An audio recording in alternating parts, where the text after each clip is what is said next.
Yes, so I started, I was actually in India. I was making a completely different picture called Finding Match. And I read about the story of Gurpreet, the 6-year-old girl who died on the US-Mexico border. And the only reason I read about that story is because I'm a Democrat. I follow politics. I was watching the first Democratic primary debate. And Julian Castro from Texas talked about a young father and daughter who died crossing the river. And I was just trying to get some more information on the little girl. She was a little infant who died at our border.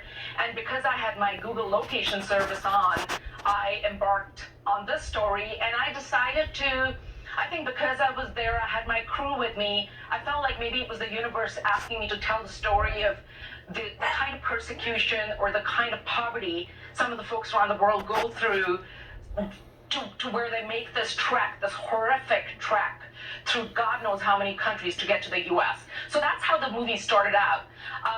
Unfortunately, I found that the movie that was in my head, that I have sort of believed my entire life, was just simply not the case. And there was a point where my friends, a lot of folks in my industry asked me to just walk away from it. I think a lot more people are probably cognizant of the reality of it, and then they make you believe. But I decided to go ahead and just do this for the United States and tell the story as I saw it, make the film as I was seeing it through my lens, and it completely changed my stance on illegal immigration. I did an about pivot. I was someone who came from being very pro-Caribbean and going and cheering for Rashida Tlaib when she's crying on television talking about the stuff, to at this point being completely anti-illegal immigration, not to be confused with anti-immigration.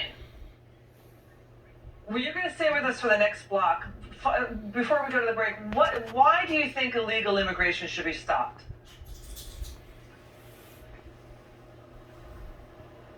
Why do I think immigration should be stopped? She's not here.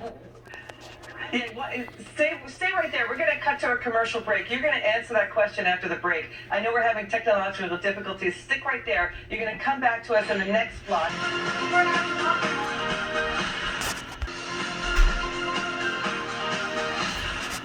Back with me is the director of the documentary America's Forgotten, Namrata Singh Gujrat. Namrata, we asked you, why you think illegal immigration should be stopped, because prior to you, when you started out, you agreed with Democrats about their border policies. Why do you say now illegal immigration should be stopped? Elizabeth, so we actually traveled the world showcasing stories of migrants to America coming illegally, as well as the impact of illegal immigration on Americans.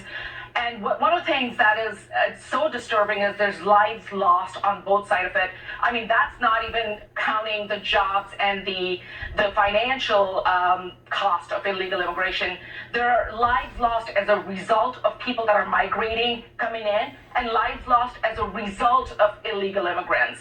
So I think if we're going to be humanitarian as a Democratic Party, and we call ourselves the party of humane behavior, then what we need to do is truly understand the issue and understand that the messaging we're putting out is actually killing people. It's not helping people. And if we're going to be responsible for being humanitarian, then we need to be truly humanitarian. There's just one thing I do want to point out, Elizabeth, that everything that President Trump has been saying about illegal immigration in the past 4 years, that even I'm guilty of it. I looked at it and I thought, oh, come on, really? And then I made this film. I got to tell you that if you're a moderate Democrat out there who's on the fence, please either watch this movie or go do your due diligence before you vote, because where the Democratic Party is right now on illegal immigration is not a good idea. And I'm actually going to vote for President Trump, and I never thought I would say this in a million years. I hear what all right, so, drug and human traffickers are assaulting illegal immigrants. Women are being raped. I think you reported that 1 in 3 illegal immigrant women are raped along the way. People are getting killed along the way to the U.S. And who exactly is fleeing their homes? Are they truly, listen, we're an open country in terms of asylum seekers. We want to embrace asylum seekers. Who is coming in here? Are they fleeing violence, or they just want to make a good living here in the U.S.? What are you finding? Right. So the investigation reveals, Elizabeth, that over 95% of the asylum seekers, which, by the way, asylum versus refugees is another difference that I found, but asylum seekers on the southern border, over 95% of them are actually not qualified for asylum under our asylum guidelines. And unfortunately, most of the people that are coming in for what we call in the film a lifestyle upgrade. A lot of them spending $75,000 per person, $50,000 per person. These are not people that are poor. The impoverished of these countries are not making it to our borders. In some instances, there's actually a statistic in the film that talks about banks that were set up through U.S. aid in Central America, which are currently loaning money. This is a Time magazine article that are currently loaning money to illegal immigrants so they can come over illegally, pay the coyotes, and in 2 years pay these banks back. And these are part of our U.S. aid program. It's completely unacceptable. So we've been reporting for years now on our show about families who've lost loved ones due to criminal illegal crime. We've been criticized. We've been attacked for our coverage. What did you find about families who lost loved ones to criminal illegal crime?